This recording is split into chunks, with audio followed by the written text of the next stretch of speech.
standard book disclaimers. And you'll find some websites on the first page of Google that will give you standard book disclaimers. The other good thing to do, again, is to go into Waterstones. You can be going in there a lot. And is to look in books that are similar to your genre and have a look at what disclaimer they're using. Should you go and see a solicitor? I don't think it's worth. I mean, my advice would be yes, you should do from a professional point of view, but it's not worth it. Why reinvent the wheel when other people have already done disclaimers?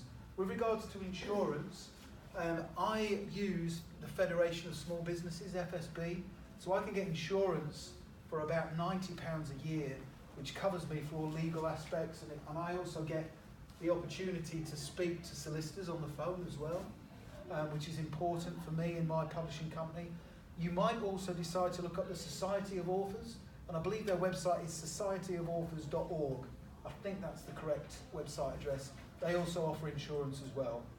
Okay, so especially if you're giving advice, like on my mentoring program, I've got full insurance for that in case I give you bad advice. Highly unlikely, but in case I do, and then you decide to sue me, then I'm fully covered for that.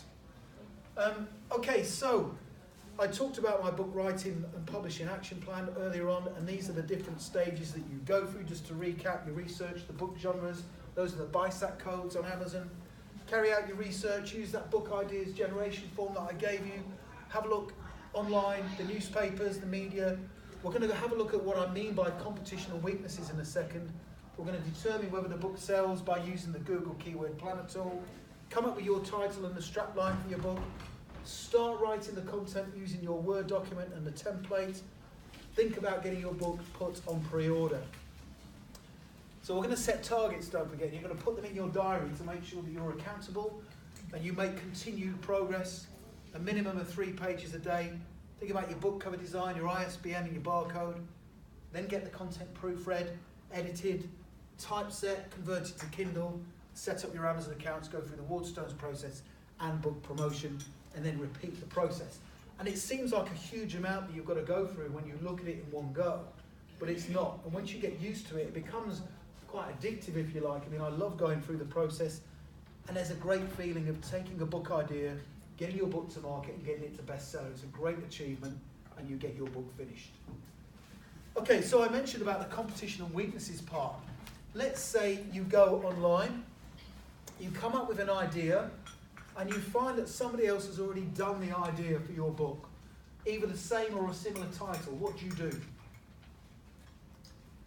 Buy it, read it, check whether or not they're off scale. Buy it, read it, and check whether they're off scale. Absolutely, why not? You're researching the competition. You're not going to copy what they're doing, but you can also have a look online at what the reviews. Yeah. See what the reviews are like. There's also another important part that you should check. What do you think that is? Yeah, the price of the book and also the book cover design. Yeah. Don't forget the test that I showed you early on. Does it achieve the goal, the book cover design? So, when I started my book publishing business, I started doing guides to get into the Royal Air Force, the Royal Navy, the Royal Marines, the Army, and then people started contacting me out of the blue. Said, I love your books, but have you got any more test questions to go through the RAF tests, the Army? It's called the Barb test. Have I got more test questions? Like, oh, there's a product here, another book that I could create. So I used the Google Keyword Planner tool. I went on Amazon and I found this book on Amazon. Oh, somebody had already beat me to it. Oh. This was the book. So initially, in my early days of publishing, I thought, oh, someone's done it, let's not bother, because someone's got in there.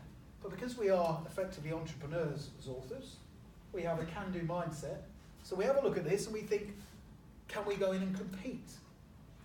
So I looked at the sales, the perceived sales on Amazon, and I'll show you later on to see whether a book's in the bestseller category, and this was. I believed it was selling really well. So I then decided to look at what I perceived to be weaknesses. Does that cover pass the test that I put up earlier on? No. Why not? Looks like a school textbook. It looks like a school textbook. It's dull.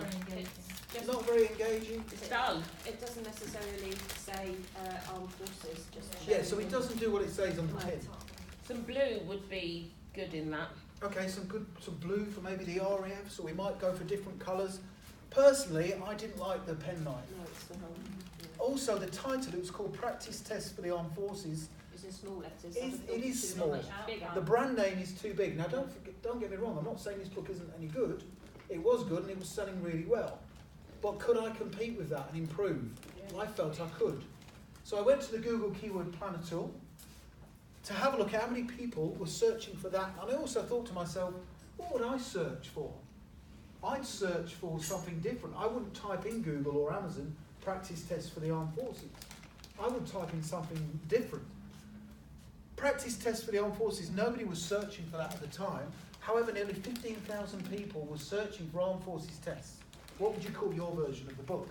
Armed Forces Test. There you go. And that was the exact competing copy that I came up with. It was called Armed Forces Tests.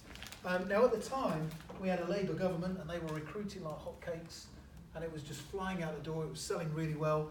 But that was the cover that I used. I also made good use of the strapline.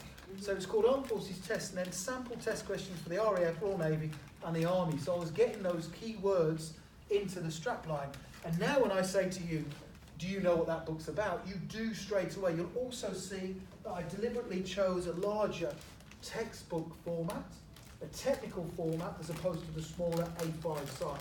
And that's because it has lots of images inside, and I wanted people to write in the content as well.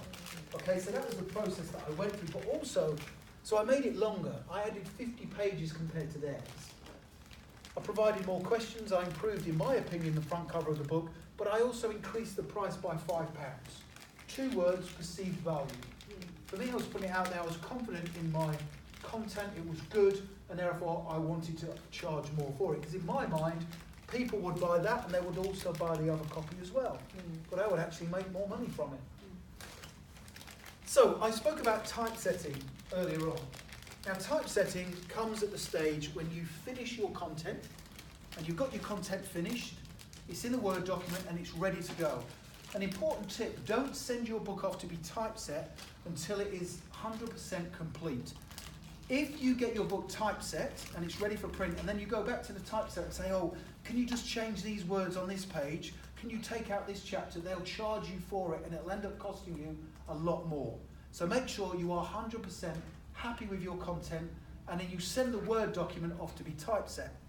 Now when you send it off to be typeset, make sure you send the typeset at the front cover of your book as well. And you want it typeset in a brand and style that's consistent with the front cover. So this, in its early life, was basically a Word document, and it's now been typeset to look like the front cover of the book. Where can you find a typesetter from? You can find a typesetter on websites like upwork.com, and this is a really good tip. Go to Google and type in BEST, B-E-S-T, typesetter Upwork. So those 3 words, BEST typesetter Upwork, and you'll be presented on the first page of Google with the 11 top typesetters for that particular month. And that saves you having to sift through all of the typesetters. Now another important tip is that a typesetter is effectively a graphic designer, which means they should be able to do book cover design as well. So when you choose your book cover design, ask him or her, can you typeset as well? Because that saves you having to work with 2 different people. You might just be able to work with 1 person. So typesetting is the process of laying the text and font in your brand or style in preparation for print. Now you'll need to ask your chosen printer what template you need to use to get the book typeset in. You would give that to the typesetter. The typesetter will generally typeset in either InDesign or Adobe Illustrator. That's what they will put the text in. It's basically laying it down in a style in preparation for print. Now the typesetter, once the content's typeset, will send it back to you in a PDF format. Make sure you read all the content again, because they can make mistakes in the typesetting. So what you'll do is go back through all of the content, read it, and then list any changes you need making. So you'd send back changes to the typesetter and say, page 4, please change this line, because they won't go through and do a quality assurance check on the typeset document. You have to do that, yes. If you do digital printing, does it still need to be typeset? I thought typesetting was only for light Typesetting printing. is only for printing, and it's for digital printing as well. Oh, so okay. you'll have to get it typeset. For Kindle, you get it formatted, which is different, and I'll talk about that in a second. So typesetting is for your print copy.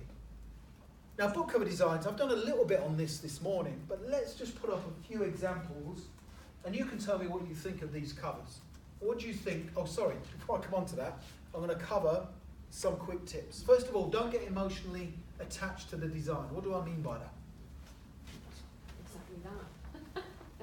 Remember, it's not... Get ticked off when somebody says that doesn't work. It's not about you, Yeah. okay? Don't get me wrong, you can have what you want, and you know, you might decide to have something, you might decide to have yourself on the front cover, which is great for coaches. I've done that once, I put myself on the front cover of a book, and then people will come up and go, oh, I've got your book, because they recognise you. So there is a benefit, if you're a coach, of putting yourself on the front cover of your book. But don't get emotionally attached. Remember, it's about the reader, what they would expect to see. Aim for a simple yet clear message. In my view, if selling on Amazon, bold colours tend to work best. Now, that doesn't mean to say that the background should be bold. It could be white, but with bold text. Try and match the colour to the topic. What do I mean by that? So if you were doing something about Britain, you might want red, white and blue in it. Perfect. If you're doing something about Britain, it might be red, white and blue. Think carefully about the images and make sure you have the rights to the image. So don't take images off the internet. Use royalty-free stock websites like Shutterstock, iStock Photo, Getty Images, and make sure you've got the correct license for the images on your cover. Don't overcomplicate the design, but also when you choose your book cover designer, give him or her a detailed brief. And what you might do is create a little mock-up in PowerPoint. How many of you are competent in the use of PowerPoint? Yeah, so you might decide to create a little mock-up of the font style you want.